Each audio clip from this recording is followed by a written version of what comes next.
Começou a gravação. Gente, bom dia a todas, bom dia a todos. Esta é a aula 12 do curso de Direito Administrativo 1, lecionado para a turma do terceiro ano do curso de graduação em Direito da PUC de Campinas, neste ano pandêmico de 2021. Nós, nesta aula 12, vamos dar continuidade à matéria dos poderes da administração, poderes administrativos, continuando o que já foi lecionado na aula passada sobre o poder hierárquico.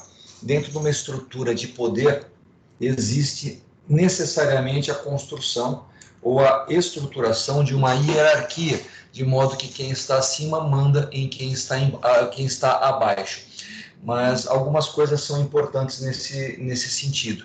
Não é porque eu sou chefe de alguém que eu tenho a prerrogativa ou a possibilidade de mandar na vida dessa pessoa. Se essa pessoa vai sair para o almoço, eu não tenho condição de, por ser chefe, falar para ela pagar uma conta para mim no banco ou trazer um lanche para mim. Eu não tenho essa possibilidade jurídica. Claro que podem existir relações outras que não jurídicas. Olha, vai lá e busca para mim isso aqui, vai lá e paga isso para mim. São relações de poderes externos ou que se usam, vamos dizer assim, o chefe às vezes usa dessa condição de chefe para impor certas coisas aos subordinados, mas isso não tem absolutamente nada de jurídico, isso não tem absolutamente nada a ver com a estrutura da hierarquia normativa. O chefe tem o poder de mandar o subordinado fazer determinadas coisas relacionadas à sua atribuição. Tudo que for de competência daquele órgão público, o chefe pode mandar o subordinado fazer. Tudo que o subordinado fizer, ele tem o dever de prestar contas para o superior, e o superior tem o dever de fiscalizar aquilo que foi feito.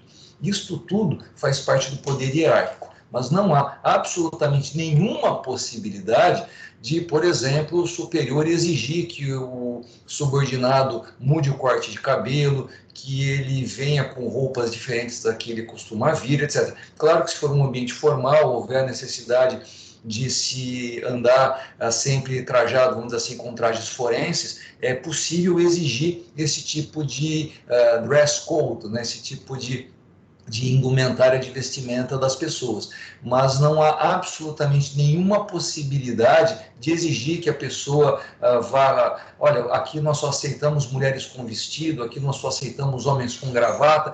Isto pode muitas vezes ser considerado excesso. Houve um caso muito tempo atrás, eu me lembro disso faz 30 anos, um colega meu de faculdade, ele era concursado num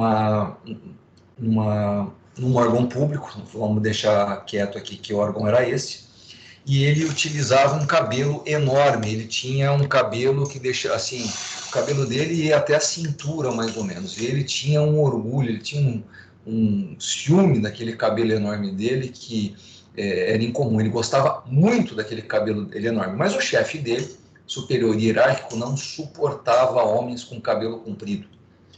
E o chefe fazia de tudo para que aquele subordinado cortasse o cabelo. Só que isso invade a privacidade do subordinado.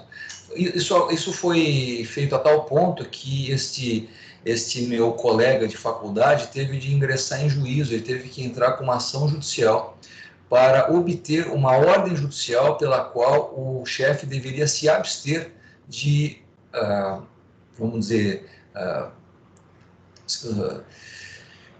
tentando usar palavras suaves aqui, mas o chefe não poderia mais tentar de mudar o cabelo dele, simplesmente porque aquilo não tinha relação nenhuma com o trabalho, aquilo não modificava em absolutamente nada as relações de trabalho ou de organização do expediente naquela repartição pública.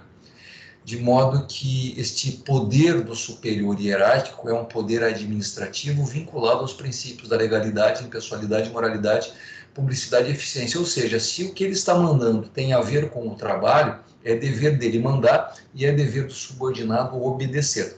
Porém, se aquilo não tem absolutamente nada a ver com a estrutura de poder ou a estrutura das funções a serem exercidas naquela repartição, qualquer ordem dada pelo superior em relação ao subordinado, nesses termos, deve ser entendida como ilegal, deve ser entendida como abusiva.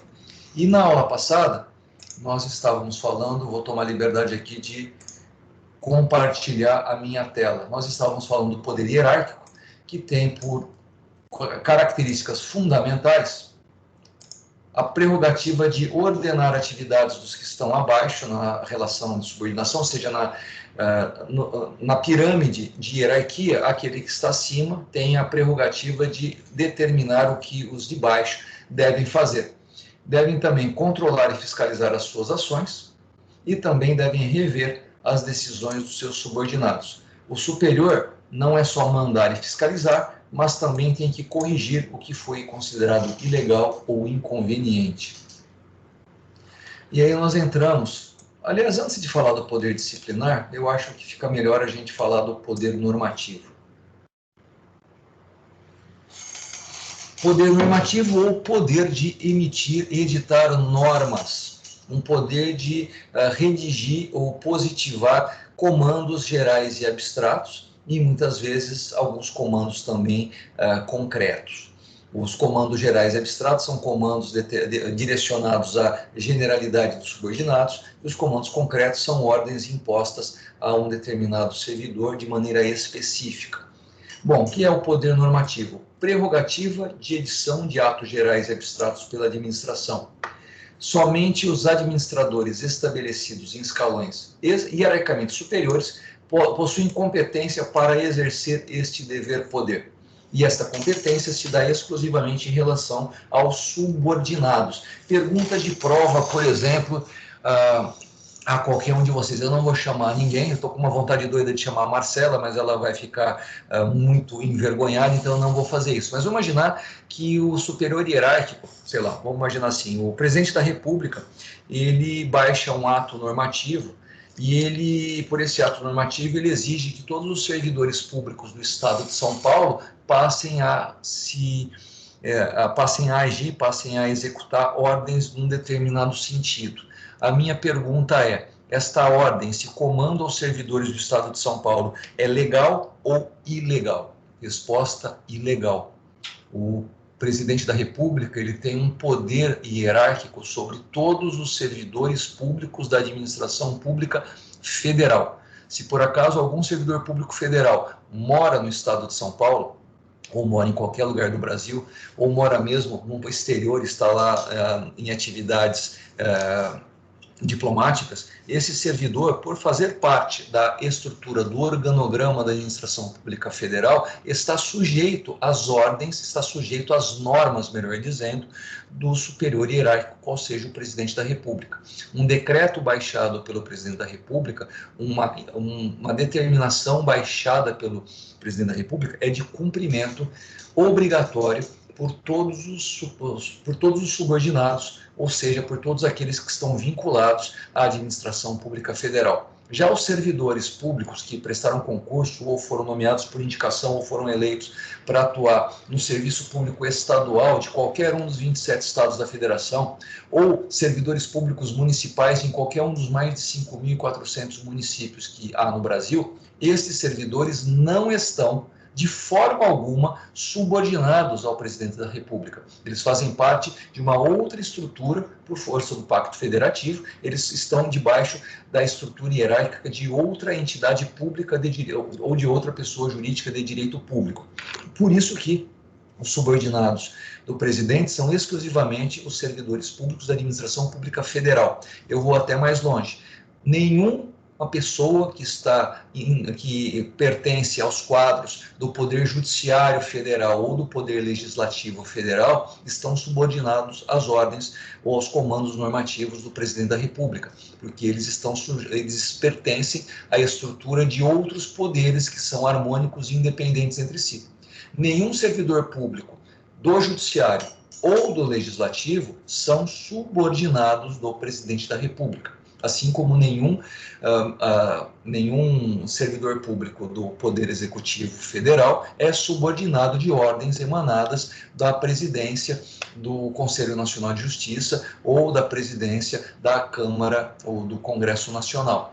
Se por acaso o presidente do Congresso Nacional baixar uma ordem ou baixar uma norma, esta é de cumprimento obrigatório pelos seus subordinados e não por outros. tudo bem? Só dá para mandar dentro da sua pirâmide, dentro do seu organograma. Aliás, uma coisa, assim, para deixar algo bem engraçado, vamos imaginar que o governador do estado vá até a prefeitura de um determinado município e esse governador, conversando com o prefeito, chegue para a moça que serve o café ou para o rapaz que serve o café e fala assim, olha, eu quero um café. E o servidor público municipal pode chegar para o governador e falar assim, olha, sinto muito, o senhor não manda em mim, eu só cumpro aqui as ordens do prefeito, o senhor, por favor, peça ao prefeito, que o prefeito pede para mim e eu aí te dou alguma coisa, mas o senhor, não vou aceitar ordens suas. Claro que isso é uma brincadeira, claro que isso é uma piada, vamos dizer assim, mas ela tem um fundo de verdade. Os subordinados ao serviço público municipal não estão sujeitos às ordens ou às normas do chefe de Estado ou do chefe do Estado, o mandatário máximo do governo do Estado, nem também do mandatário máximo do governo federal. Não há relação de hierarquia entre eles, tudo bem? Vamos continuar. O chefe do Poder Executivo tem competência para expedir decretos regulamentares, isto é, decretos que regulamentam a aplicação de leis. Por conta disso, esta atribuição é comumente chamada de poder regulamentar. O poder regulamentar, na verdade, é uma espécie do gênero poder normativo. Os chefes de governo possuem o poder regulamentar porque eles possuem a prerrogativa de expedir decretos regulamentares de lei. Muitas vezes a lei, ela possui comandos que são discricionários, nós já falamos disso 2 aulas atrás. O comando discricionário significa o seguinte, o legislador entrega ao administrador público a prerrogativa de completar o comando normativo. Ou seja, quando a lei não manda o administrador vincular-se completamente ao texto normativo, esse texto normativo ele é aberto e ele deve ser determinado, ele deve ser completado, seu comando deve ser finalizado ou fechado pelo administrador público. Qualquer um dentro da administração pública tem a prerrogativa de atuar discricionariamente nesse sentido. Mas para evitar insegurança jurídica, para evitar que cada servidor público atue segundo a própria discricionariedade, para que haja a certeza de que todos vão agir segundo no mesmo sentido, o chefe de todos eles baixa um ato normativo dizendo o seguinte, olha, dentro da minha área de atuação, aqui todos os meus subordinados vão atuar discricionariamente segundo a minha discricionariedade, ou seja, o superior... gente, vocês não estão vendo o texto que está no roteiro, eu vou desligar aqui, eu vou desligar o compartilhamento de tela e vou tentar compartilhar de novo. A Raquel está dizendo que não está enxergando. Professor, agora apareceu só a sua imagem para mim. Agora sim apareceu. Ô, gente, vocês me avisem, tá? Tá bom, professor. Eu descompartilhei e compartilhei de novo. Então, se tiver algum problema, é só avisar. Tá bom, obrigada, professor. Sem problema. Voltando ao que eu estava falando. De qualquer forma, Raquel, isso aqui é o texto, é o roteiro da aula 7 e 8, que foi disponível, eu deixei disponível para todos os alunos, tanto no Canvas quanto no Teams. Então, todos os alunos dessa turma têm acesso a este roteiro de direito administrativo, que eu estou utilizando como roteiro para nossas aulas, tá bom? Não é um texto fundamental, não é um texto muito bem escrito, mas entenda esse texto como uma lousa, ok? Então, não é meu Deus, né? Se vocês quiserem livros bons, eu recomendo, por exemplo, esses 2 tijolos aqui, ó. São 2, eu gosto muito desses 2 livros. Esse aqui é do José dos Santos Carvalho Filho, que é um dos meus manuais favoritos. É gozado que manual tinha que ser alguma coisa fácil de manusear, mas ele é bem pesado. Esse aqui também é outro texto que eu gosto bastante, do Marçal Justem Filho. Eu também gosto bastante desse clássico aqui, Princípios de Direito Administrativo, do Oswaldo Aranha Bandeira de Mello. São 3 textos que estão sempre próximos. Tem outros por aqui, mas vamos deixar por hora. Mas tem esse roteirinho aqui que ajuda a aula, tá bom? Então vamos continuar aqui no roteiro. Vamos lá. Gozado, né? Eu mostrei um monte de texto para vocês na tela, mas vocês não viram porque eu estou compartilhando. O roteiro, vocês me perdoem. Vamos lá. O poder normativo é a prerrogativa do administrador público de editar normas que direcionam ou organizam a discricionariedade. O chefe fala assim, ó, já que a lei ela pode ser interpretada em vários sentidos possíveis, e eu, como chefe aqui da repartição, como chefe do Serviço Público Federal, Estadual, Municipal, eu determino que o sentido de aplicação desta lei vai ser este aqui. E a partir daquele momento, nós temos a edição de um ato normativo que impõe a todos os subordinados que o sentido dado àquela lei seja aplicado sempre conforme determinado pelo superior hierárquico. O subordinado, ele está sempre, como diz o nome, subordinado aos comandos superiores. O poder hierárquico, ele impõe o dever de fiscalizar, ele impõe o dever de controlar, ele impõe o sentido de como agir dentro da hierarquia, e o poder hierárquico, a partir dele também existe o poder normativo, pelo qual o superior impõe o sentido da aplicação das leis a todos os subordinados. Existe uma norma que é muito clara, assim, nenhum subordinado está obrigado a cumprir um comando do superior que seja manifestamente ilegal. Mas tem um problema sério aqui, tá, gente? Nós temos um problema que quem define o que é manifestamente ilegal, que não é manifestamente ilegal, também é o superior. Então, é uma situação bem complicada para quem é subordinado, porque muitas vezes o subordinado não tem condições de avaliar se aquele comando que está sendo imposto a ele é eivado de ilegalidade ou não. Mas essas discussões nós podemos deixar para alguns estudos mais avançados em pós-graduação, não precisamos nos preocupar com isso no momento, ok?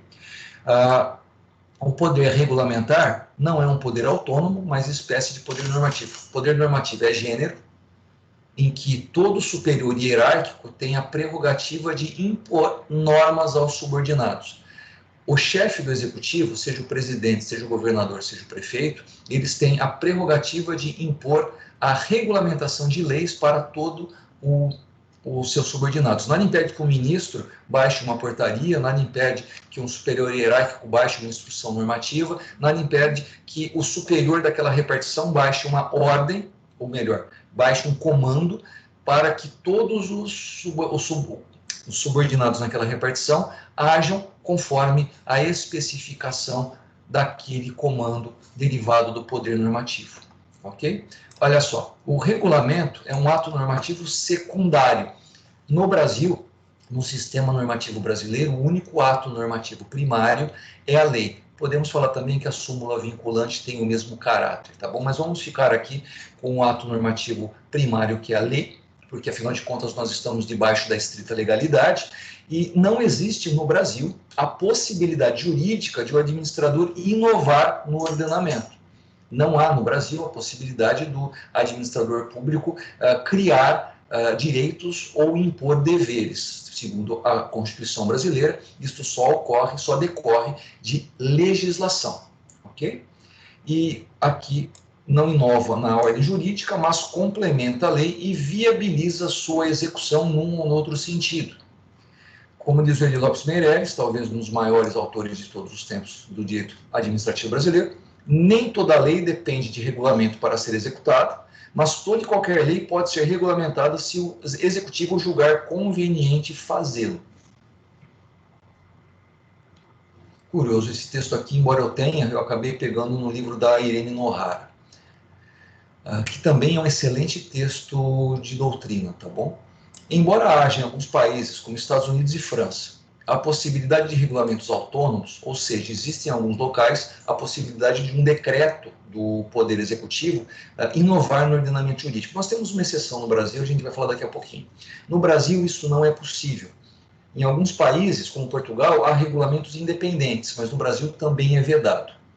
No Brasil, por força da emenda constitucional 32, houve uma mudança no artigo 84, inciso 6º da Constituição, que diz o seguinte: quando não implicar aumento de despesa ou quando não implicar criação ou extinção de órgãos públicos, o presidente da República pode, mediante decreto, dispor sobre a organização e funcionamento da administração.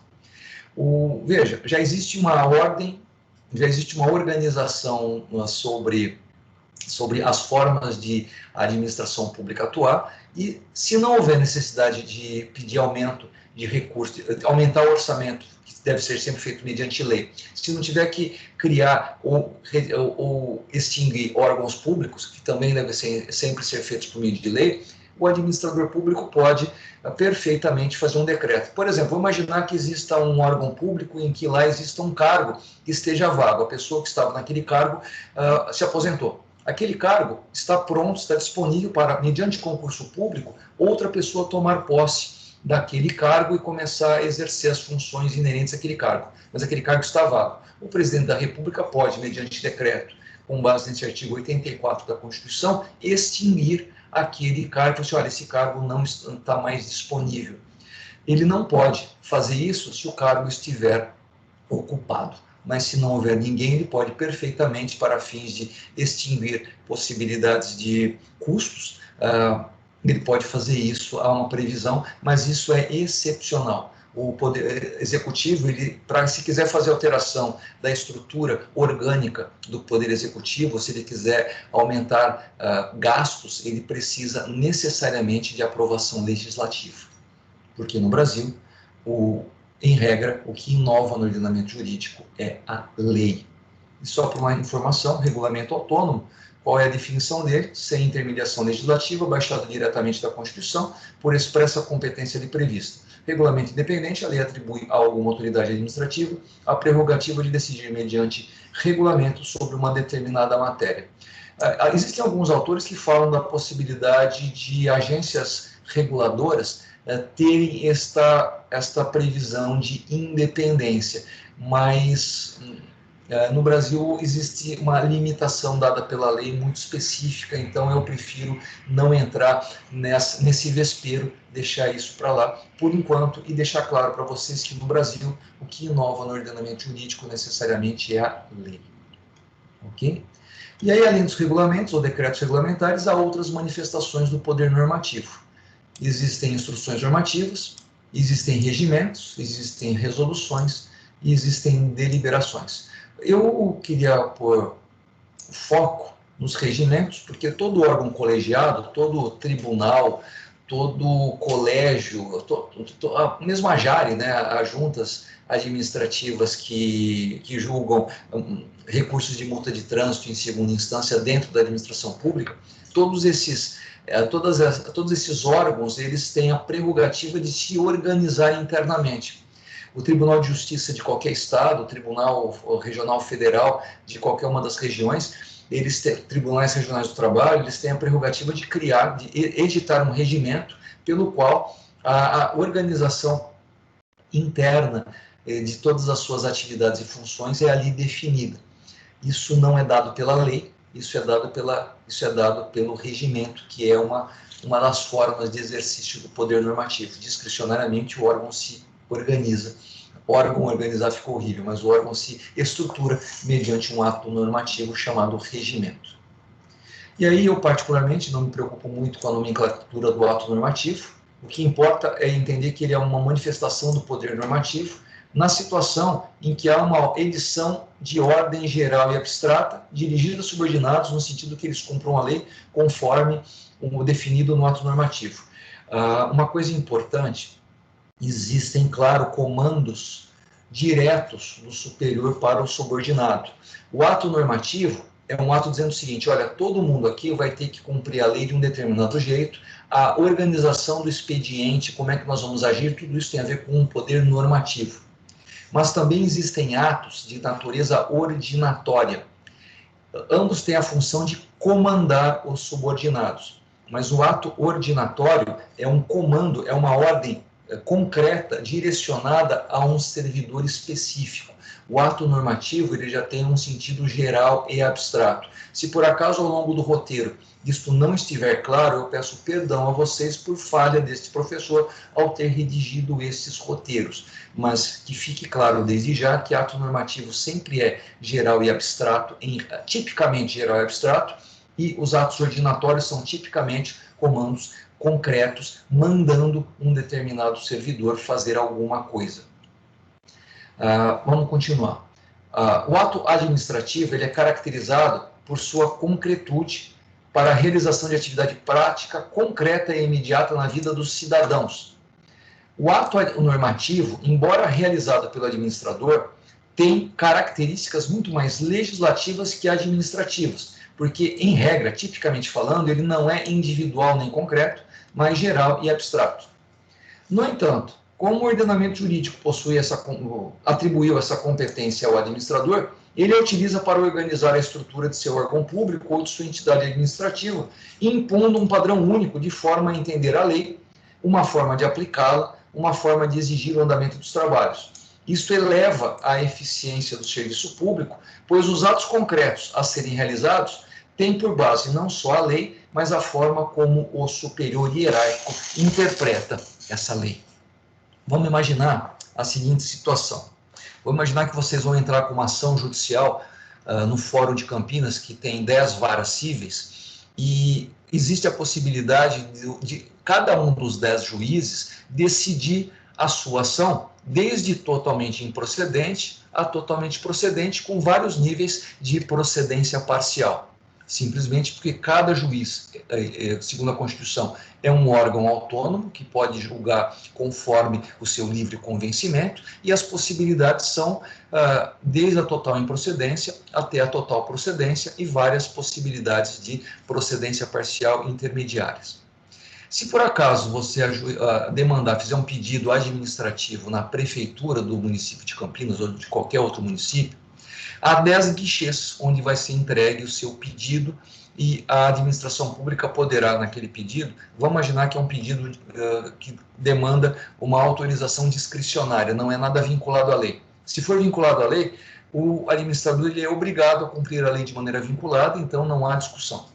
Mas se houver discricionariedade do administrador, seria possível que cada um dos 10 servidores públicos que recebem, em cada um no seu próprio guichê, o seu pedido, poderiam perfeitamente deferir completamente, indeferir completamente ou ter graus intermediários de deferimento. Porém, estes servidores eles estão dentro da mesma estrutura orgânica e, por segurança jurídica, importa que todos eles deem a mesma definição nos mesmos casos concretos. Isso faz parte do princípio da estrita legalidade, mas isso também faz parte do princípio da eficiência e da segurança. Não faz sentido que haja no mesmo órgão público, ou seja, no mesmo setor, no mesmo departamento da mesma prefeitura, que 10 pessoas tenham decisões diferentes sobre o mesmo assunto. Importa que, por ato normativo do superior hierárquico, não importa para quem se apresente o seu pedido, todos eles deverão, embora tenham a prerrogativa discricionária de decidir de um jeito ou de outro, o seu superior hierárquico, por ato normativo, impõe a todos eles a aplicação da lei no mesmo e exato sentido, para que todos tenham a mesma resposta da administração pública. Claro que, se aquele ato normativo for ilegal, todos os atos concretos que os administradores realizarem vão ser considerados ilegais, porque, afinal de contas, feitos com base numa interpretação ilícita da lei. Mas essa situação deve ser resolvida ou por recurso administrativo ou por recurso ao judiciário. De qualquer forma, o ato normativo, em regra, ele está dentro da lei, em regra, ele interpreta a lei de uma forma lícita e, em regra, todos os subordinados estão sujeitos a interpretar a lei segundo o entendimento do superior hierárquico. Se por acaso muda por força das eleições o superior hierárquico, ele tem a prerrogativa de expedir um novo ato normativo e todo o entendimento da administração pública acaba sendo substituído do jeito anterior pelo jeito novo. Não há nenhum problema com relação a isso. O que importa é que todos os atos normativos concretos sempre sejam realizados segundo o ato normativo dado pelo superior, para que a discricionariedade seja sempre direcionada no mesmo sentido. Gente, está fazendo sentido o que eu estou falando para vocês? Eu estou indo muito rápido, eu preciso ir um pouco mais devagar, eu preciso retomar algum ponto. Estou à disposição.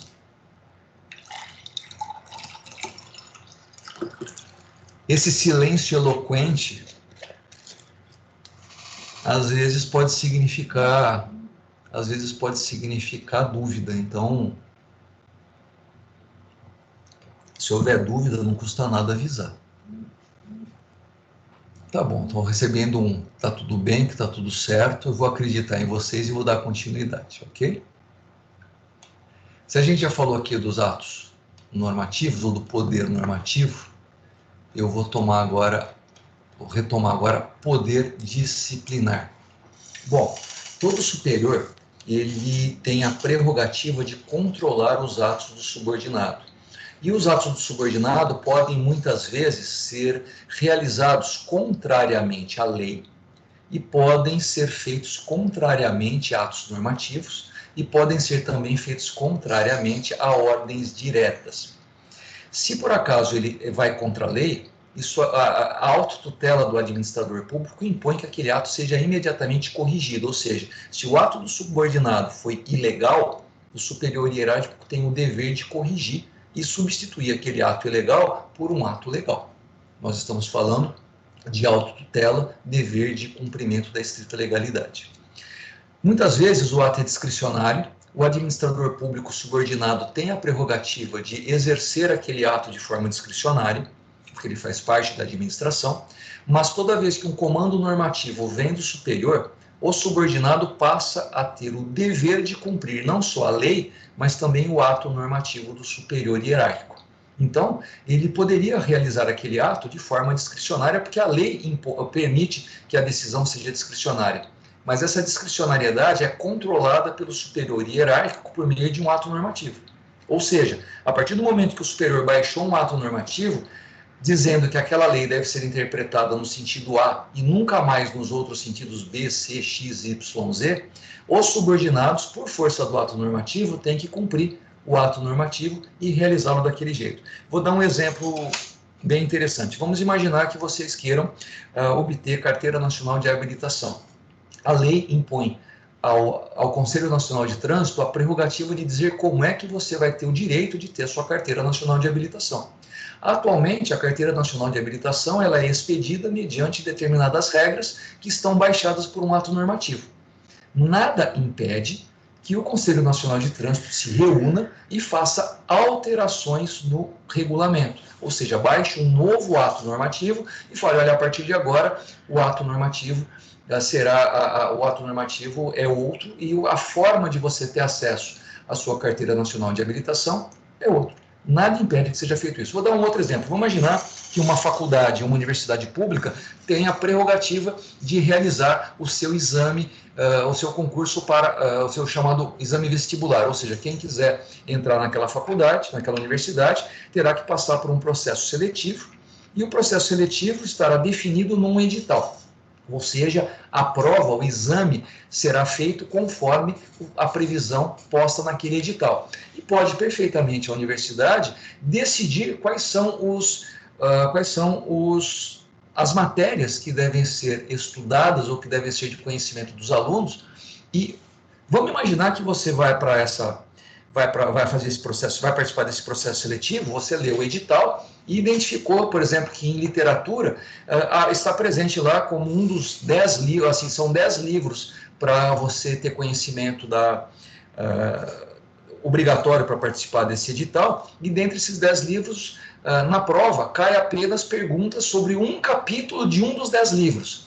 Houve ilegalidade? Nenhuma.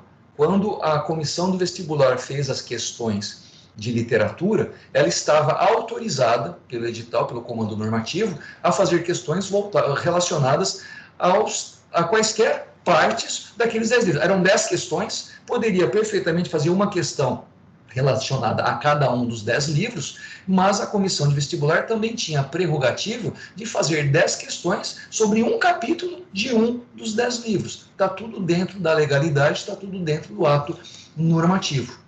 Mas se por acaso ela fizesse uma questão, por exemplo, sobre um 11º livro que não constava no edital, aquela questão deveria ser anulada, porque ela não estava de acordo com a previsão do ato normativo que baixou aquele edital. Vamos dar um outro exemplo.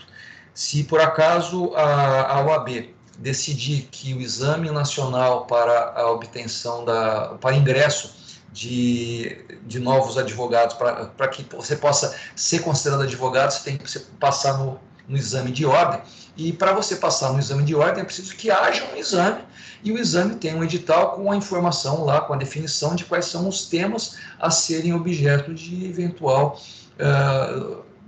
arguição no exame. Se por acaso a OAB decidir que a partir do próximo exame haverá também uma fase oral, ou seja, além das fases escritas, todos os candidatos deverão passar por uma prova oral feita por uma banca com 3 advogados, de agora em diante só será válida a aprovação no exame da OAB aquele que passar também por essa terceira fase.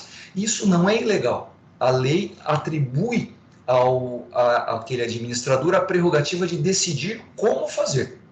Se por acaso houve a definição de como fazer e ela é nova, ou ela é diferente da que se está acostumado, não há problema nenhum. O que importa é que aquelas regras estão postas normativamente e o subordinado está obrigado a seguir não só a lei, mas aquelas normas discricionárias baixadas por ato normativo.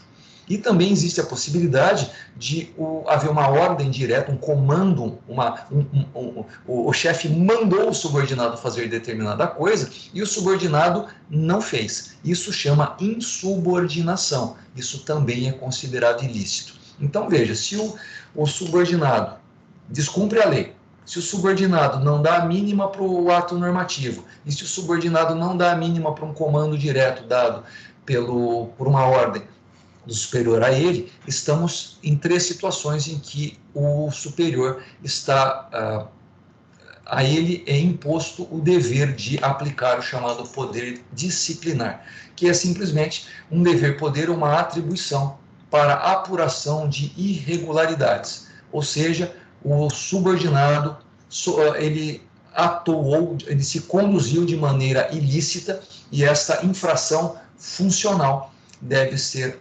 verificada, deve ser instaurado um processo administrativo disciplinar ou, em algumas situações, uma sindicância, para apurar se efetivamente aquela conduta foi realizada e se houver a caracterização, houver a apuração, a constatação de que aquela ação considerada ilícita, cometimento de ilegalidade, cometimento de não aplicação do ato normativo, desprezo a um comando direto, qualquer uma dessas condutas, se tiver ocorrido, será entendida como falta funcional e pode, em determinadas circunstâncias, ser aplicada uma penalidade de advertência, em algumas circunstâncias suspensão, a pessoa fica proibida, ela não, de 30, 60, 90 dias, ela não deverá atuar no serviço público e, com isso, perde os vencimentos relativos àquele mês ou àquele trimestre e até a possibilidade de demissão. Após um processo administrativo disciplinar, em regra,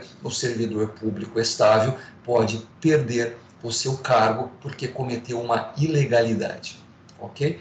Refere-se, então, ao poder disciplinar à organização da estrutura administrativa. O superior não tem a opção de achar melhor não exercer o poder disciplinar. É um dever dele agir nesse sentido. Por força da estrita legalidade, se o superior hierárquico identifica uma infração de qualquer um dos seus subordinados, ele está obrigado a requerer instauração de processo administrativo disciplinar para a apuração do fato. Veja que coisa terrível. Se o superior hierárquico identifica uma falta funcional e não faz nada a respeito disso, quem tem a falta funcional agora é ele, porque, afinal de contas, ele está acobertando uma situação que não deveria, por lei, ser acobertada. E esse dever-poder está muito caracterizado, por exemplo, no Estatuto do Servidor Público Federal, a Lei do Serviço Público Federal, a Lei 8.112, e também no Estatuto do Servidor de São Paulo, Lei Estadual 10.261 de 68. O Estatuto do Servidor aqui de Campinas também possui esta imposição ao superior,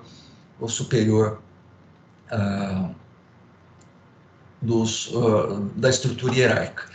Nesse item 1 aqui, eu errei, tá, gente? Eu coloquei aqui que ao dar ordens por meio de atos normativos, na verdade não está dando ordens, está dando comandos gerais e abstratos. As ordens são comandos diretos e concretos ao seu subordinado, então aqui há uma confusão.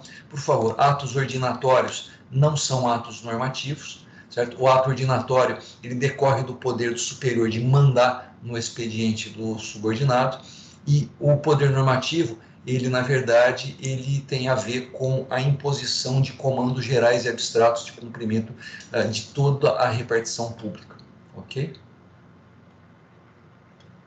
A apuração da falta é obrigatória e a pena a ser aplicada somente é obrigatória se, ao final do processo, ficar caracterizada a situação. Veja, quem faz o processo administrativo, veja, o superior, ele tem o dever de requerer a instauração do processo administrativo disciplinar, mas ele não participará do processo administrativo disciplinar. O processo administrativo disciplinar deve ser realizado de maneira impessoal, ou seja, o superior e o subordinado não participam dele como apuradores da irregularidade. Eles podem ser ouvidos como informantes, como testemunhas, eles podem produzir provas, mas o dever de verificação, de caracterização, é da administração como um todo, de maneira impessoal.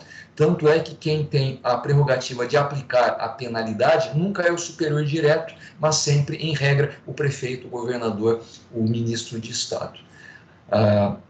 Qual a pena a escolher e a extensão desta? Tem que tomar cuidado também. Coloquei aqui que trata-se de decisão discricionária, mas a decisão discricionária, puxa vida, em caso de suspensão, eu aplico 30, 60 ou 90 dias de suspensão. Isso é discricionário, mas se ficar caracterizado que houve efetivamente uma infração, e essa infração é punida com pena de advertência, o administrador público não tem alternativa, senão de maneira vinculada, aplicar a pena de advertência. Há uma tipicidade muito próxima do direito penal, porque é uma tipicidade de direito público.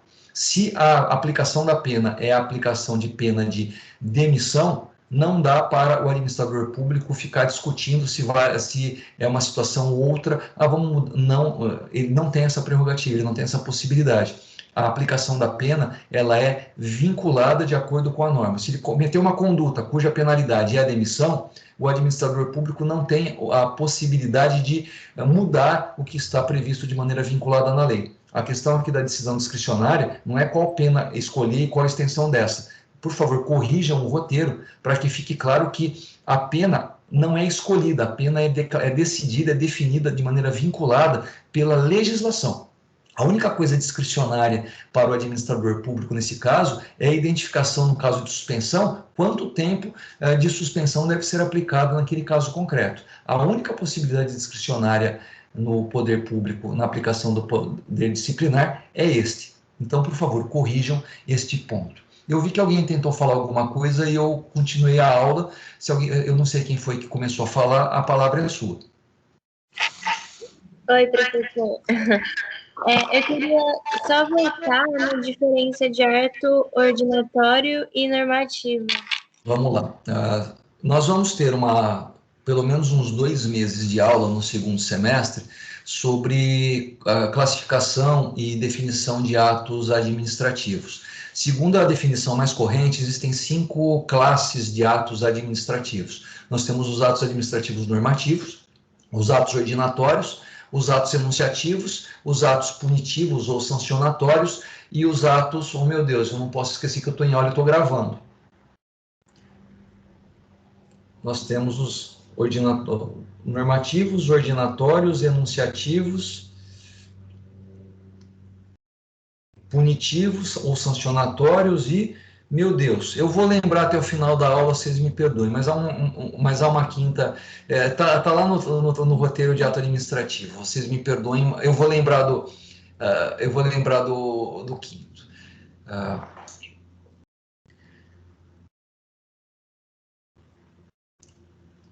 Agora deixa eu anotar aqui, vamos ver se eu consigo lembrar.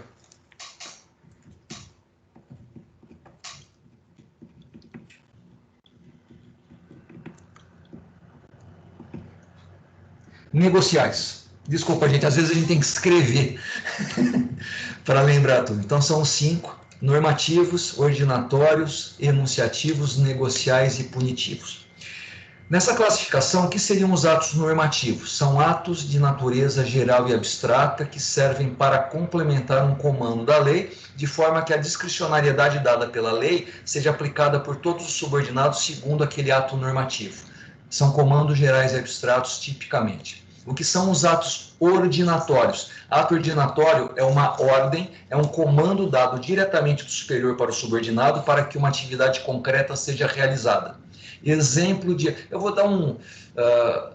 Laura, vocês já tiveram aula sobre atos do juiz em processo? Olha, eu acho que sim, mas não tenho certeza. Ok, vamos fazer o seguinte, se por acaso você está num processo judicial qualquer, você junta lá uma petição e o juiz responde para você assim no texto lá no processo judicial, nos autos digitais do processo. Ele escreve assim: batatinha quando nasce, espalha a rama pelo chão, menininha quando dorme, põe a mão no coração. Publique-se, registre-se, intime-se. E põe lá a assinatura eletrônica dele. Pergunto para você, o que é este texto normativo, esse texto que o juiz colocou ali? Segundo a teoria geral do processo, aquilo que ele escreveu só pode ser três coisas. Ou é uma sentença, ou é uma decisão interlocutória, ou é um despacho de mero expediente, correto?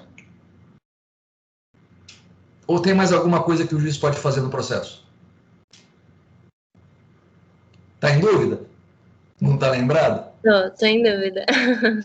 Veja, segundo a teoria geral do processo, o juiz, ao se manifestar nos autos, a sua manifestação é identificada como um desses três atos. Ou é sentença, ou é decisão interlocutória, ou é despacho de mero expediente. Não existe uma quarta possibilidade do juiz se manifestar. Então, qualquer coisa que ele escrever é identificado como isso. Se por acaso ele escreve, por exemplo, essa poesia, chama parlenda, né? Não me lembro agora, essa quadrinha infantil no processo, aquilo deve ser identificado como erro, né? E vamos tirar. Mas você já está em aula de estágio, você já faz estágio supervisionado na faculdade, etc. Vamos imaginar o seguinte: se por acaso o juiz proferir prolatar uma sentença, você tem recurso contra essa sentença se a sentença lhe for desfavorável? Sim ou não? Sim. Qual é o nome desse recurso? Nossa. Não. Recurso de apelação. Vamos imaginar o seguinte: você é autora de um processo e o juiz dá a sentença totalmente procedente. Você fez um pedido e o juiz concedeu tudo o que você pediu, ele te deu, ele concedeu. Pergunto, você tem direito a recurso de apelação?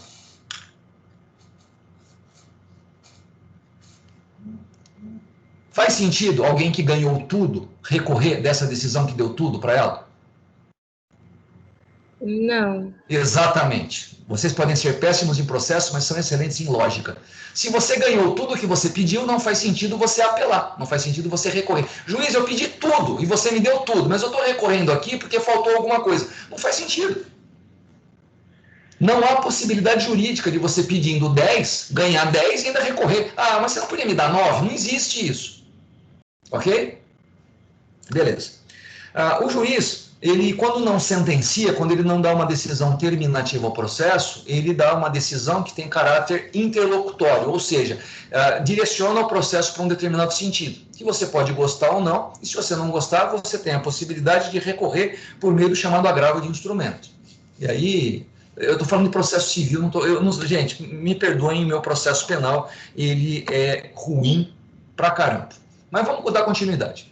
E existe recurso, quer dizer, se o juiz dá uma decisão que uma das partes não concorda ou não gostou, há a possibilidade de recurso. E veja, ainda que você, como parte, tenha ganho tudo, a outra parte tem uma possibilidade de recurso de apelação. Ou seja, se por acaso alguém perdeu alguma coisa, você fez um pedido e não foi integralmente atendido pelo juiz, você tem direito de recorrer da parte que ele não te concedeu.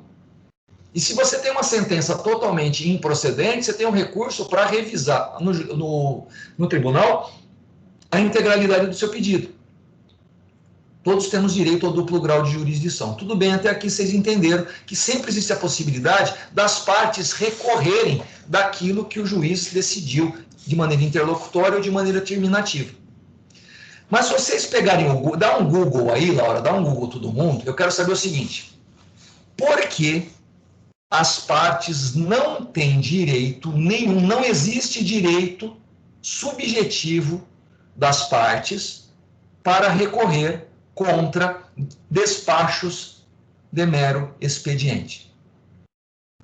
Agora pergunta para você, Laura, e para todo mundo. Por que as partes não têm como recorrer de um despacho? Mesmo que você queira recorrer, o ordenamento jurídico não te concede nenhuma possibilidade disso. Minha pergunta para vocês, por que não? Porque não envolve mérito nenhum, é só algo da administração. Olha, eu faço essa pergunta faz 11 anos, essa foi a resposta mais legal que eu já recebi. Muito obrigado, mas ainda não.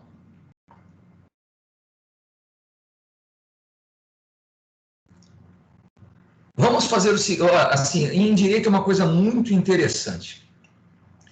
No direito, existe uma coisa chamada, lá nas condições da ação, uma coisa chamada legitimidade de parte. E no direito é muito comum isso. Veja, se por acaso alguém está tratando com... Veja, mesmo que eu não goste de uma decisão judicial envolvendo a Laura e envolvendo a Marcela, estou com saudade da Marcela, por isso que eu estou falando dela bastante hoje. Eu não tenho, se eu não sou parte do processo, qual é a possibilidade jurídica de eu entrar com um recurso de apelação dizendo assim, olha, juiz, eu estou entrando aqui com esse recurso de apelação porque eu não gostei da decisão que o senhor tomou aqui no caso Laura versus Marcela. O que o juiz vai fazer com o meu recurso de apelação, Laura?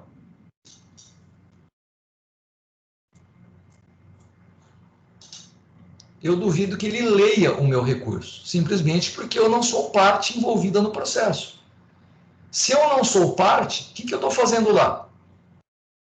Eu só estou tumultuando. Eu não tenho a possibilidade jurídica, não tenho o direito de ingressar num processo para bater papo, para discutir, para tomar... Assim, eu não sou nem terceiro interessado, eu sou completamente estranho àquilo. Então, como é que eu vou recorrer? Como é que eu vou pedir alguma coisa se aquilo não me diz respeito? O despacho de mero expediente não é um ato relacionado ao processo que interesse a qualquer uma das duas partes. O despacho de mero expediente é um comando, é uma ordem dada pelo juiz aos subordinados dele no cartório ou na secretaria.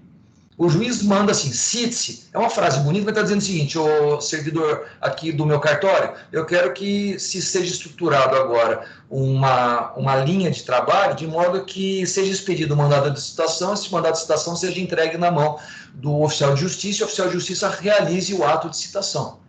Ele mandou o pessoal dele, que ele preside na vara e no cartório, realizar os atos necessários ao andamento do processo.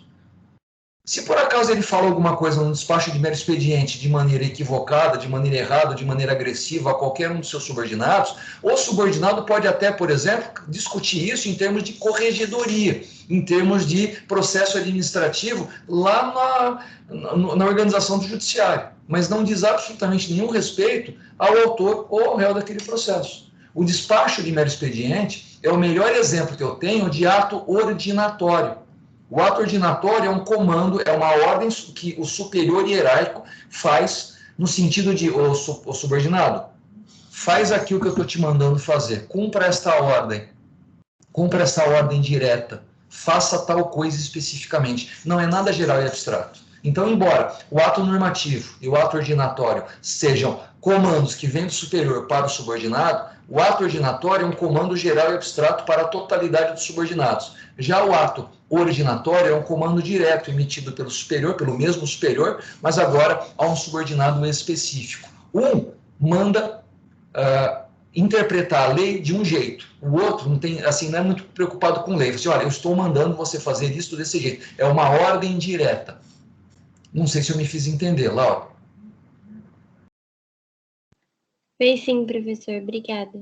Se por acaso no roteiro tiver alguma coisa diferente disso que eu falei agora, por favor, fique inteiramente à vontade para rabiscar o roteiro, riscar e falar assim, o professor ele falou que isso aqui que ele escreveu está completamente errado. Isso que eu falei para vocês agora, ao vivo e em cores, que vai ficar gravado, é efetivamente o que a doutrina, o que a teoria geral informam, definem a respeito de normativos e ordinatórios. Tudo bem?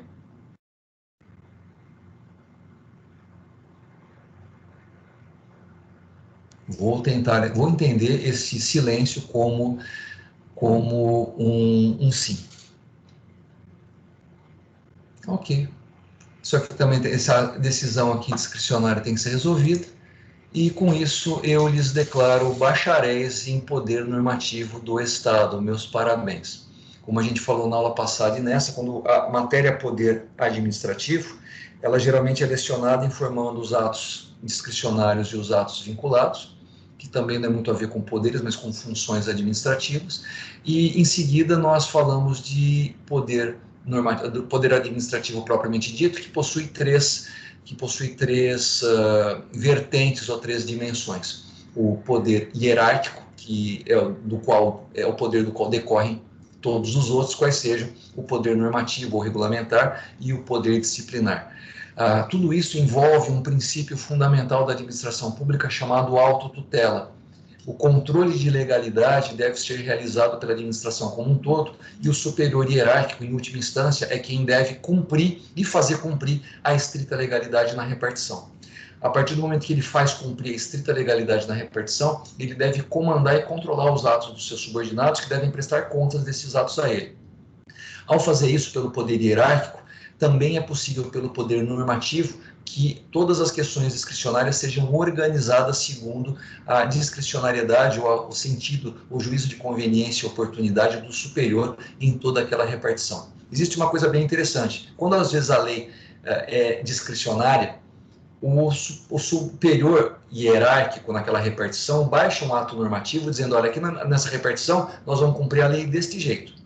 Mas acontece às vezes que aquele superior hierárquico dessa repartição, ele recebe um comando normativo do seu superior da repartição, mas vamos dizer, o secretário do município baixa um ato normativo no sentido, e algum tempo depois o prefeito baixa um ato normativo para toda a administração pública municipal, inclusive para aquela repartição.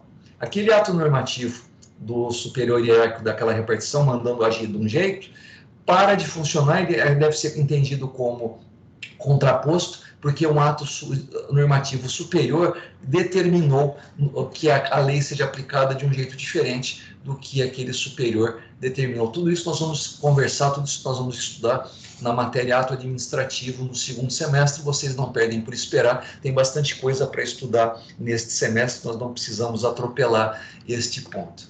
Tudo bem até aqui?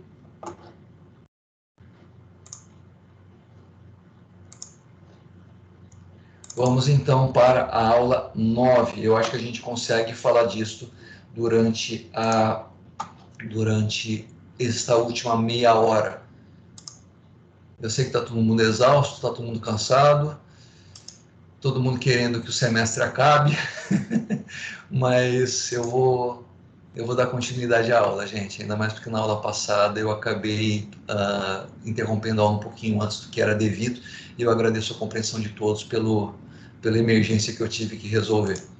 Mas está tudo certo hoje, então vamos dar continuidade à matéria. Gente, eu acabei de abrir aqui para vocês e compartilhar o texto da aula 9, o que nós podemos chamar de poder de polícia.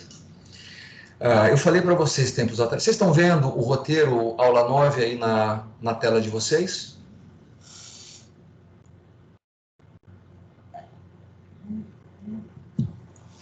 Muito obrigado. Vamos lá. Eu falei para vocês tempos atrás que no poder público nós temos 5 funções administrativas: serviço público, polícia ou poder de polícia, regulação, fomento e intervenção na economia. Fomento e intervenção são matérias do direito econômico, matéria do 4º ano. Vamos ficar aqui no curso de direito administrativo exclusivamente com serviço público, poder de polícia e regulamento, ou poder regulamentar. Oh, meu Deus, regulação. Poder regulamentar a gente já tratou em ato normativo. Serviço público é uma função administrativa ampliativa de direitos. Por meio dos atos de serviço público, a administração pública permite que direitos sejam ampliados, direitos sejam exercidos. Não há como haver um direito à educação eficiente, um direito à saúde eficiente, se nós não tivermos um sistema integrado de escolas de ensino fundamental e ensino superior, e não haverá um serviço de saúde eficiente se não houver uma administração descentralizada do Sistema Único de Saúde. são as formas pelas quais a educação e saúde são concretizadas, são realizadas no Brasil. Já o poder de polícia é uma função administrativa restritiva de direitos. Aqui nós estamos ainda utilizando as ideias do iluminismo, pela qual nós temos direitos inerentes e deveres nem tanto, né?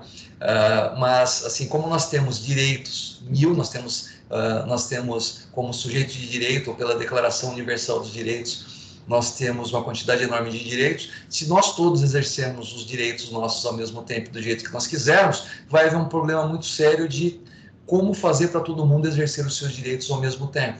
Para que todos tenham a possibilidade de convivência em sociedade, é preciso que haja uma canalização da forma de executar esses direitos, é preciso que toda essa energia seja direcionada em sentidos pré-definidos, porque se não houver esse direcionamento, pode haver conflito, a gente pode ficar em situações de contradição, ou situações de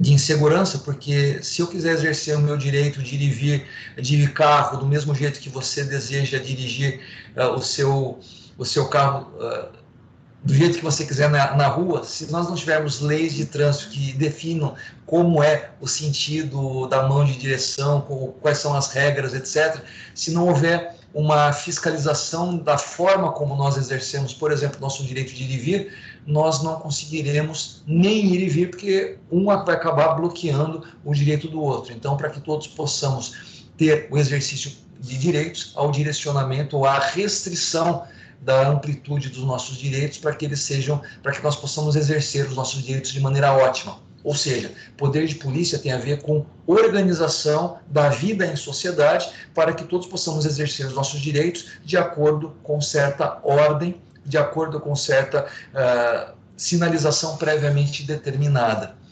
Para quem não percebeu ainda, polícia tem alguma coisa a ver com polis, né?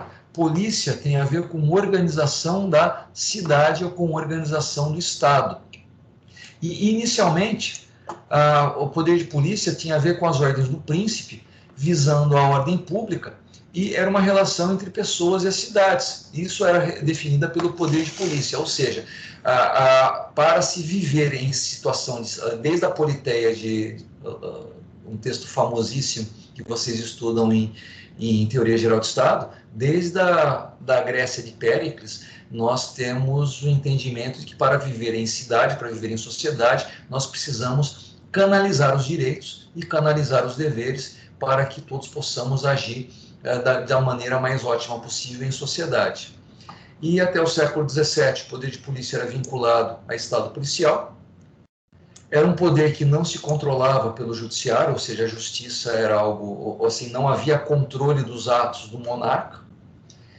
E, posteriormente, a administração pública passa a exercer poder de polícia para tratar de segurança, mas, na verdade, ela foi desenvolvida para a organização ou ordenação das coisas em sociedade, para a segurança da sociedade e também para a saúde pública.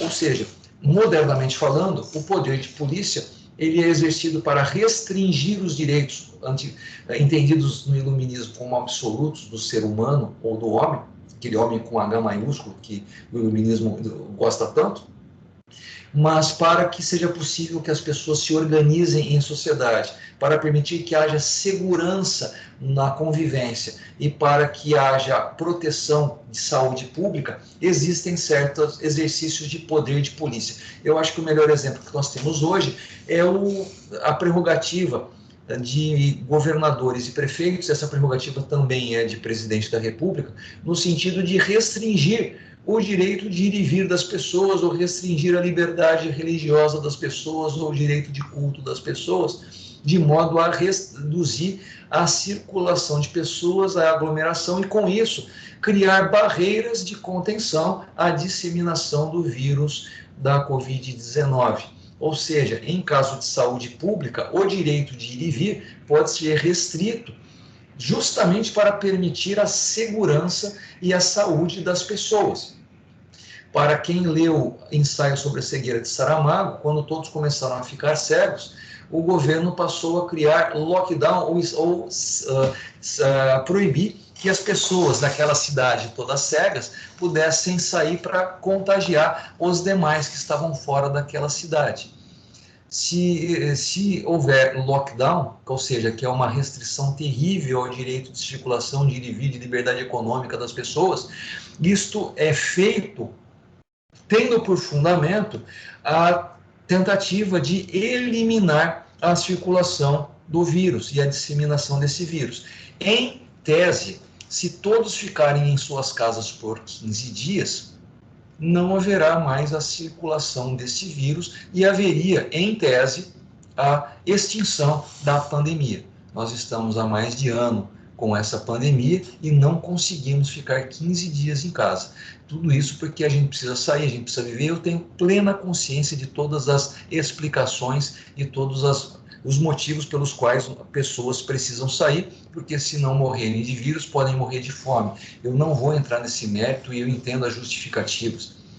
Porém, o que eu quero falar aqui em termos de poder de polícia é que as autoridades sanitárias, elas possuem a prerrogativa de impor restrições à circulação das pessoas e impor até a exigência de que elas utilizem barreiras físicas de contenção, ou seja, o uso de máscaras. Existe esse dever do poder público no sentido de restringir direitos visando a preservação de outros direitos. É justamente visando a preservação do direito à vida e da livre circulação de pessoas que existem regras de trânsito. É justamente por força do dever de organização da cidade, em especial a organização da estrutura de saneamento básico, que muitos bairros não têm a autorização para a construção de prédios, porque toda a infraestrutura de saneamento básico e até de estrutura viária não comporta uma densificação tão grande. Se nós tivermos um bairro que em cada lote vai ter uma casa, nós vamos ter uma quantidade de pessoas circulando naquelas ruas estreitas. Porém, se for autorizado naquele bairro de ruas estreitas a construção de prédios muito altos, aquela estrutura viária não comportará o adensamento populacional. É por isso que muitas vezes o planejamento é feito. Não dá para a gente colocar muita gente em determinados lugares. É preciso fazer um planejamento de reforma do bairro para permitir que isso aconteça. Eu não estou dizendo para vocês que pode ou não pode, que pode mudar ou não pode mudar. O que eu estou dizendo é que essas restrições, elas sempre têm que ter justificativa na ordem, na segurança ou na saúde pública. Se não houver base, nenhum desses três fundamentos, qualquer poder de polícia deve ser considerado ilegal e inconstitucional. Porém, havendo essa condição, havendo essa situação, é dever do administrador exercer o poder de polícia, ok?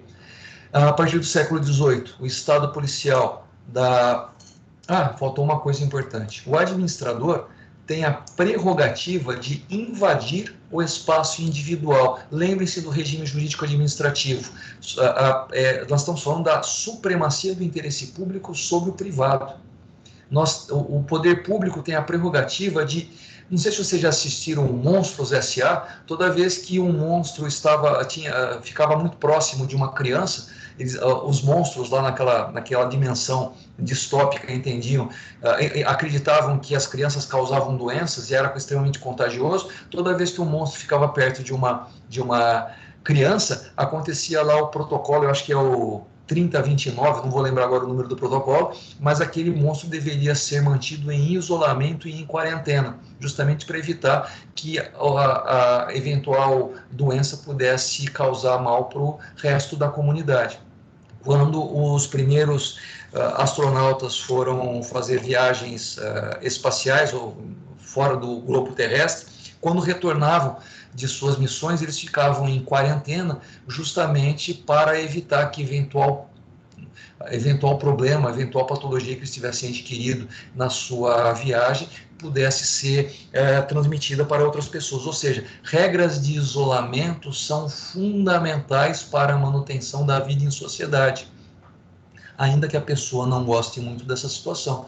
Países extremamente liberais, agora estão sendo chamados de comunistas, como Inglaterra, como Portugal ou como os Estados Unidos, em França, eles impõem que qualquer pessoa que saia, por exemplo, do Brasil e vá para lá, obrigatoriamente deve ficar em quarentena, acho que de 5 ou 7 dias, não me lembro agora, num hotel, com os custos arcados pelo próprio viajante, e só depois da quarentena realizada, completada, paga o próprio viajante um teste de Covid, e se der negativo, ele está liberado da quarentena. Se der positivo, há o risco dele ser imediatamente deportado de volta para o país de origem.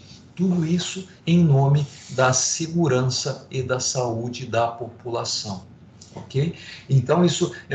Mas e os meus direitos constitucionais e os meus direitos individuais? Se os seus direitos individuais podem causar dano à coletividade ou ao interesse público, o interesse público, por ser superior ao seu, ainda que você tenha direitos fundamentais, etc., esses direitos não podem se sobrepor ao direito à vida ou ao direito à saúde do resto da coletividade. De modo que o poder de polícia é totalmente lícito e deve ser exercido pelas autoridades administrativas. Bom, vamos lá. Século XVIII em diante, o Estado policial dá lugar ao Estado de Direito, o arbítrio do príncipe dá lugar à legalidade, o par em nome do rei vira par em nome da lei. O príncipe, ele não é mais um monarca absolutista, tudo que o rei fala não pode ser errado, né? O rei é irresponsável em termos jurídicos, ele não tem responsabilidade pelos seus atos, você não pode exigir indenização por dano se um monarca te causa qualquer dano, porque a prerrogativa da soberania é dele e não sua, mas a partir do momento que o soberano passa a ser o povo, o governante, ele passa a ser um subordinado, ele passa a ser um mandatário do povo, de modo que ele também se submete à estrita legalidade. Nós deixamos Hobbes e passamos a ter Locke e Rousseau como base da compreensão da ordem jurídica e da ordem social. Ordem pública dá lugar ao interesse público, e as limitações atualmente não só são relativas à ordem, saúde e segurança, mas também a trabalho, previdência e educação. As limitações da liberdade individual em favor da ordem econômica e social. Poder de polícia tem um conceito atual. Por favor, alguém que é bom de Google, entra no Google, vai lá no Código Tributário Nacional e pega o artigo 78 caput e joga aqui no chat para as pessoas, por favor. Eu acho que eu vou ser mais rápido se eu mesmo fizer isso, vai. Vocês estão enxergando? Estou escrevendo? A gente está enxergando só a guia mesmo da aula. Certo, então vamos... O artigo, professor? Artigo 78 do Código Tributário. A Beatriz, muito mais rápida do que todos nós juntos, já fez essa gentileza. Mas deixa eu... Já que está gravando e vai ficar no YouTube...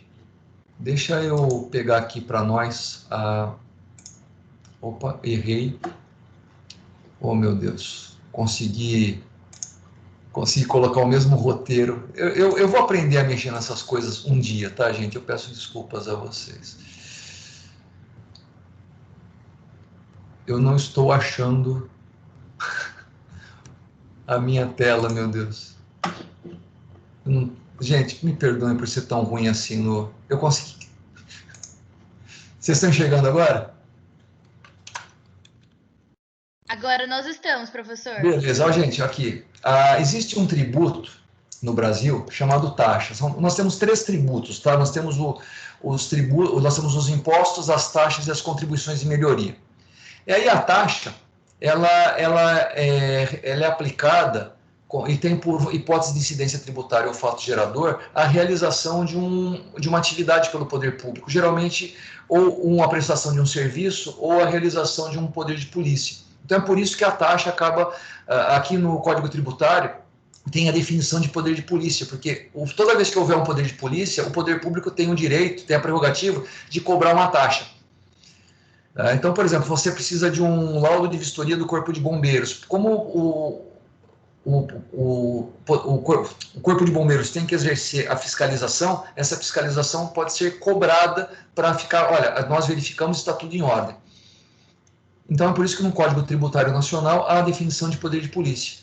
Então, a definição atual nossa, a definição legislativa considera-se poder de polícia a atividade da administração pública que, limitando ou disciplinando direito, interesse, liberdade, regula a prática de um ato ou regula o seu dever de se abster de algum fato, sempre em razão de interesse público, e o fundamento desse interesse público está na segurança, na higiene, na ordem, costumes, disciplina da produção e do mercado, aqui já tem a ver com o direito econômico, ao exercício de atividades econômicas dependentes de concessão ou autorização do poder público, à tranquilidade pública e ao respeito à propriedade e aos direitos individuais ou coletivos.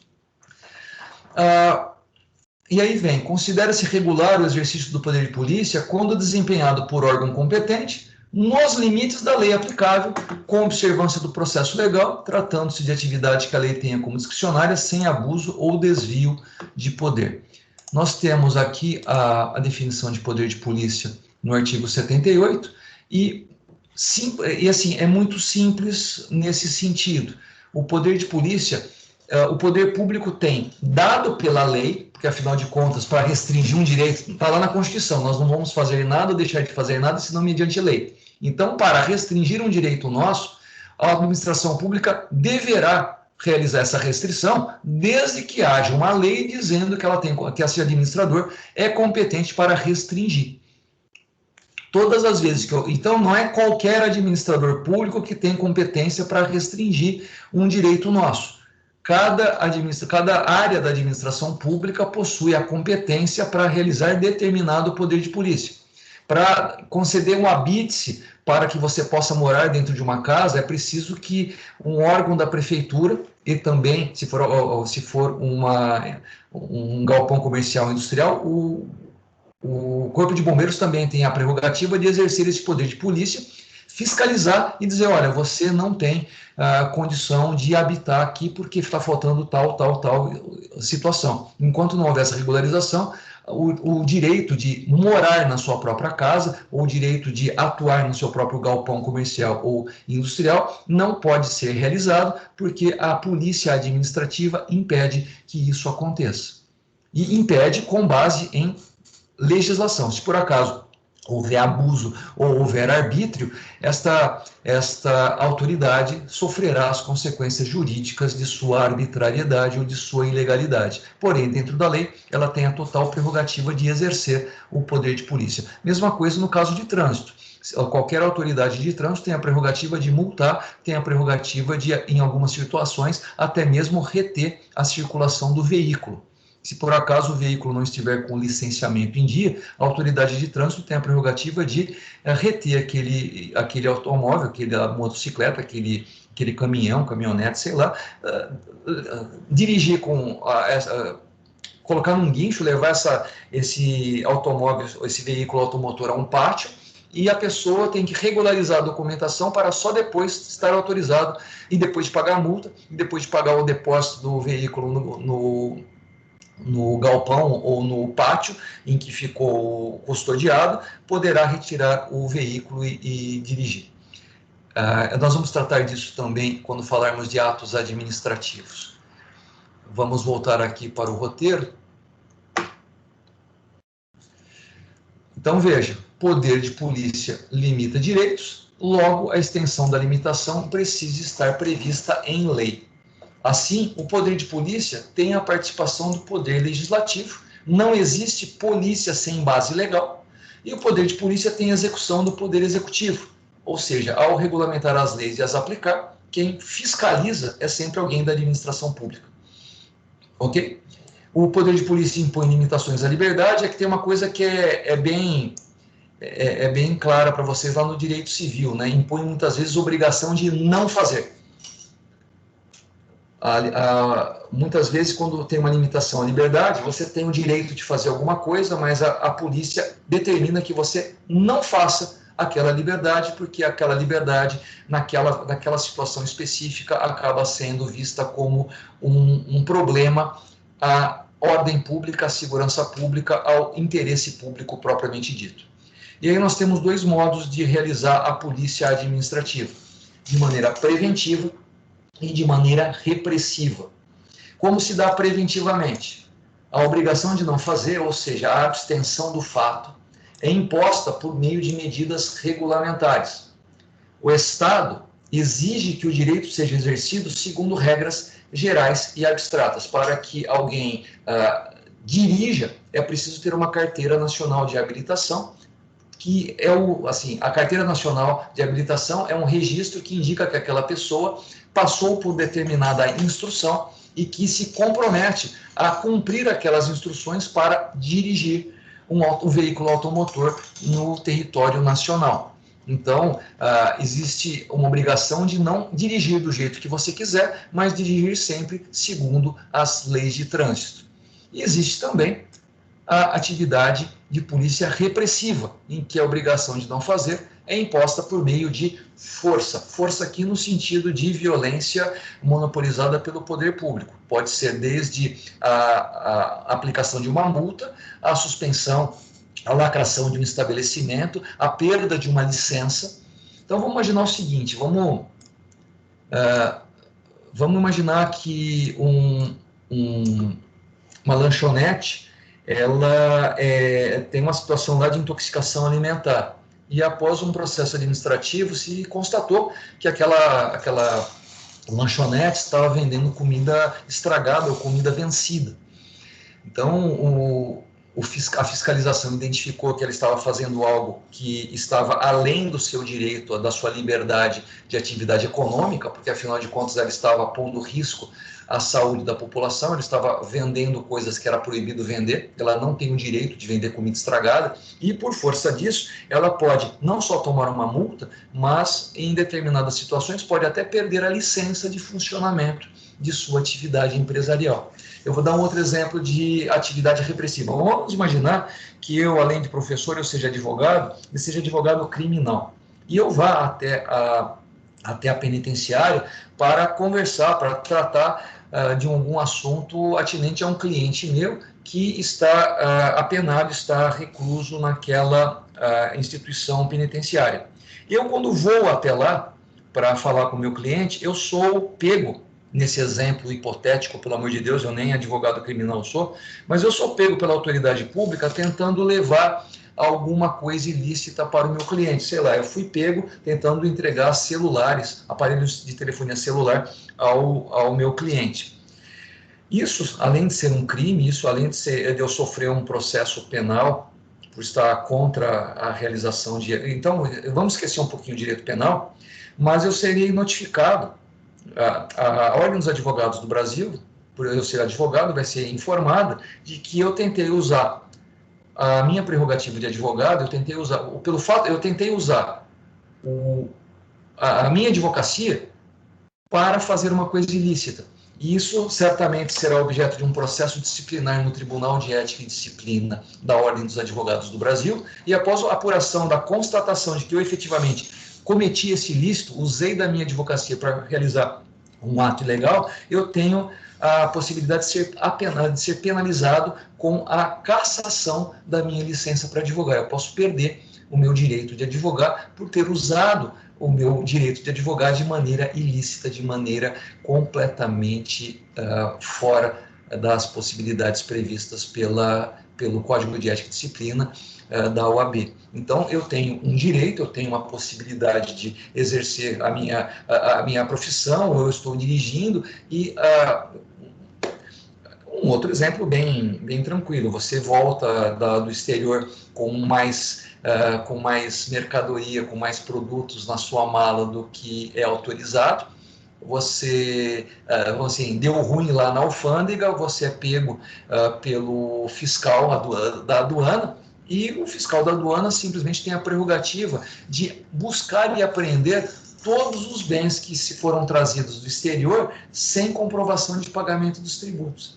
E ao final de um processo administrativo, dentro da Receita, dentro da Secretaria, oh meu Deus, eu não vou lembrar agora se é dentro da Receita Federal ou se é no setor de... Bom, Lá na administração pública federal, vamos deixar genérico para não falar bobagem, vai haver um processo administrativo pelo qual se aguarda o pagamento dos tributos devidos. E caso não haja, dentro do determinado prazo, o recolhimento dos tributos devidos, mas o pagamento da multa, porque não houve o recolhimento no momento certo dos tributos, haverá, ao final, a pena de perdimento daqueles bens. Aqueles bens deixam de ser privados e são transformados em bens públicos. Aqueles bens passam a pertencer à União Federal e eles serão, ao final de um novo processo, leiloados, eles serão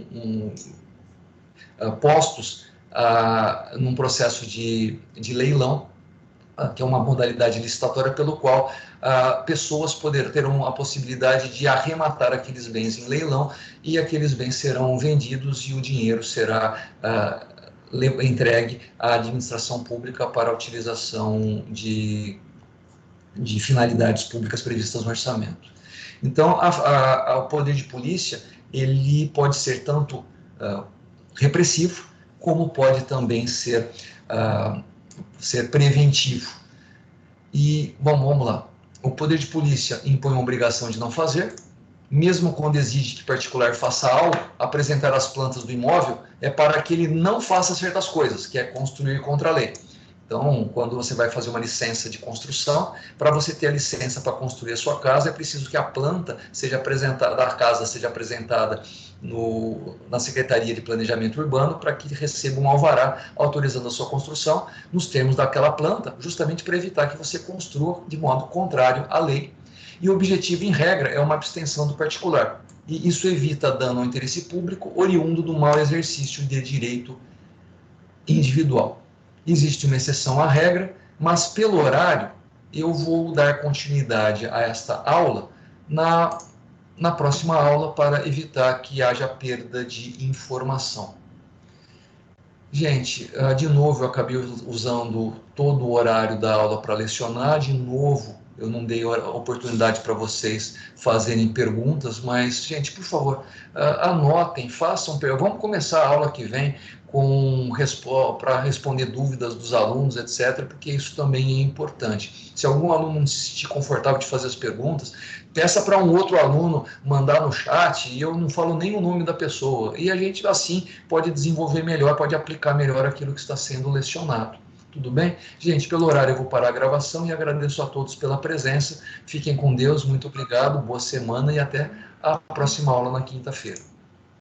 Tchau para todos.